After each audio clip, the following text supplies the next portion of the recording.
భోగాపురం ఎయిర్పోర్టుకు అల్లూరి సీతారామరాజు పేరు పెట్టడం చారిత్రాత్మకమని కేంద్ర మంత్రి శ్రీనివాస్ వర్మ అన్నారు. ఇది మన్యం వీరుడికి దక్కిన గౌరవం అన్నారు. ఈ సందర్భంగా కూటమి ప్రభుత్వానికి ధన్యవాదాలు తెలిపారు. ఈ తరం ప్రజలకు స్వాతంత్ర పోరాట యోధుల గురించి తెలిసేలా కార్యక్రమాలు చేస్తున్నామని తెలిపారు. 2014 నుంచి 2019లో టీడీపీ అధికారంలో ఉన్నప్పుడు అల్లూరి జయంతి జరపాలని జీవో కూడా ఇచ్చిందని తెలిపారు.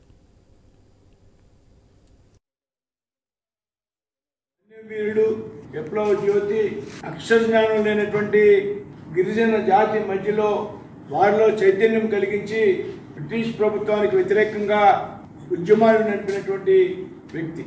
అల్లూరి సీతారామరాజులో ఒక పోరాట యోధుడు ఉన్నాడు. అల్లూరి సీతారామరాజు గారు ఒక యోగి, అల్లూరి సీతారామరాజు గారు ఒక దార్శనికుడు. ఈ విధంగా అనేక కోణాలుగా మనం అల్లూరి సీతారామరాజు గారిని చూడాల్సినటువంటి అవసరం. అయితే దురదృష్టవశాత్తు అల్లూరి సీతారామరాజు గారికి చరిత్ర పుటలలో ఆయన త్యాగాలకు తగినటువంటి గుర్తింపు రాలేదు అనేటువంటి విషయం మనందరికీ కూడా తెలుసు. కేవలం గోదావరి జిల్లాలో లేకపోతే అల్లూరి సీతారామరాజు గారి సినిమా ఆధారంగా ఆ తరం ముందు తరం ప్రజలకి ఇవాళ అల్లూరి సీతారామరాజు సినిమా చూసినటువంటి వ్యక్తులు కూడా తక్కువ ఉంటారు.